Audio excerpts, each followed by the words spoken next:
What about Vice President Harris? I think she's a dumpster fire.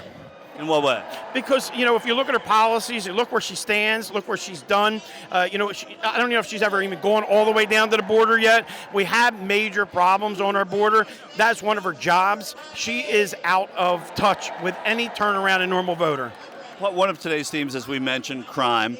She is someone who makes Democrats uncomfortable because she was perceived to be too tough on crime in California as AG and DA. That had followed her, obviously, through it. But you can see, I think, as soon as she got into the White House, that she's on vacation. She doesn't go and she doesn't realize what the day-to-day people are seeing. She has done nothing to turn around and support her being as a vice president, especially when you have a president that's so lax on his job and not doing the job. You would have a strong second hand that would make up for it, and she's not doing that. Weird. Vice President Harris can be criticized for being too tough on crime by many Democrats, but have it mean nothing to tough on crime conservatives. Attendees of the RNC speculated about who may fill the space President Biden just left wide open on this watch list.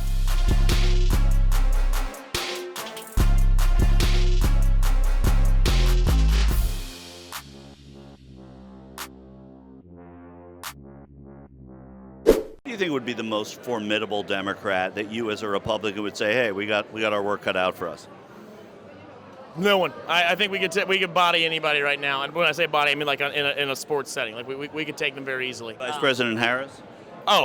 That would be a dream. She's significantly worse than Joe Biden. I mean, I think her approval ratings are worse than Joe Biden's, which is shocking. Probably their best person, because the Democrats really don't have that deep of a bench. I would have to say Gavin Newsom. I mean, the guy's got a face made for TV.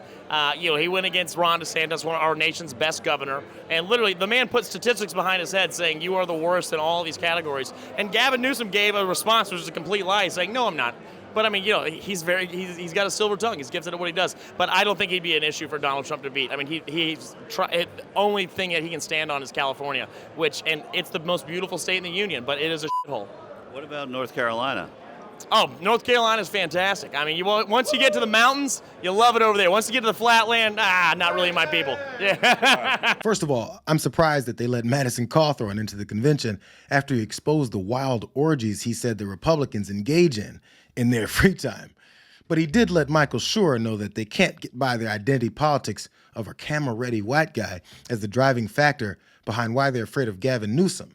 But some of the attendees got down to the obvious reasons that they dislike Kamala Harris. If Vice President Harris were to run, how would that make you feel? Worse than Biden.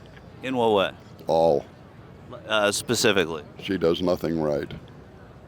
A lot of Democrats find her to be too tough on crime. Too tough? Really? Like Nikki Haley said. DEI does not work anywhere. DEI doesn't work anywhere? Yes, and she's a big pusher of it. No, it doesn't work. If you're qualified for the job, you should have the job. If you're not qualified, you shouldn't have it. Were you opposed to affirmative action then? Biggest joke in the world. It's a shame that you can be that far in life and still be convinced of the same dishonest groupthink that's been peddled as fact. But when your bigotry determines your reality, accepting that straight Christian white men are the only ones qualified for anything important is impossible. Kamala Harris hasn't proven herself on anything. She was given the responsibility for the border. That's a big issue for Texas. There's no excuse for that. Just allowing 10 million people that are illegal into the country. So I don't know. There's just they've kind of painted themselves into a corner with identity politics. Picking certain personality traits, sexual preferences, things like that, to put people in positions, and we need the most qualified people. The false line about identity politics in place of representative democracy allows these folks to forget that Donald Trump openly and directly wanted nothing to do with any solutions at the border so that he could run on it.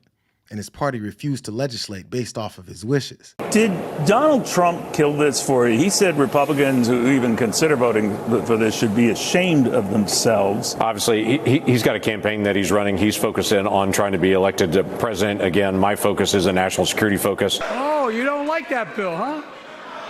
That conservatives got together and said it was a good bill? I'll be darned. That's amazing. That bipartisan bill would hire 1,500 more security agents and officers, 100 more immigration judges to help tackle the backload of 2 million cases, 4,300 more asylum officers, and new policies so they can resolve cases in 6 months instead of 6 years now. Can't let these guys forget that their candidate damn near destroyed a Republican, James Lankford, for doing his job in a way that would have implemented many of the agenda items at the border that Republicans wanted. But there's more. What about Vice President Harris? Oh, God, no. No. And what about the former First Lady Michelle Obama? No, not at all. She would probably excite the Democrats more, but Republicans and independents aren't going to vote for her. So, no. You think there are a lot of independents out there? Yes. More and more. More and more, because both parties have become, how would I say it? The common terminology is more parties have become more extreme. I won't say more extreme, but there's become a larger gap between what the two parties represent. And a lot of people just want common sense things done. And that's why I think more and more people are going to, as an independent, not wanting to be a member of one of the two parties. Both parties have become more, well, I don't want to say extreme, because I'd have to admit that the Republican Party is at extreme levels of authoritarianism. They want more common sense things like nationwide abortion bans that risk the lives of mothers and force underage victims of sexual assault and rape to carry their attacker's fetus to term. Common sense things like that. One Democrat, if you heard, oh, so-and-so is running, where you'd say, that one, it could be tough. I still think we'll win, but it could be tough. For me, maybe I'm in the bubble, but for me, I go to a super liberal school. It's rated every year one of the most liberal schools, and I still couldn't say, I don't know who could put up a proper fight against Trump at this point. What about Vice President Harris? No. I would say I don't think replacing Biden with Harris would do any difference. I still think it would just end up in the same spot and them getting swept with most of the states. And what about Michelle Obama? Michelle Obama, I like Michelle Obama. She's a good people person, but I don't know if she's the person that we need running our country at this point. I'm sure we'd get along, and she's a great people person. I'd love to talk to her, but I don't think she's the type of person that we need right now in our country to run our country. So I guess going to a super liberal school like that guy doesn't brainwash kids into becoming mindless Democratic voters. Might be time to take that ridiculous talking point off of the board. Who do you think would be the best candidate for the Democrats to run right now against Donald Trump? Honestly, they have a very weak bench. I can't even really think of anybody. Kamala is so disliked, even not just by Republicans and independents, but her own party. She really hasn't done much as a VP. And do you think the VP does much anyway in general? Obviously not. Obviously not. But we've elected many VPs, but the job doesn't require a lot to do. Exactly. Exactly.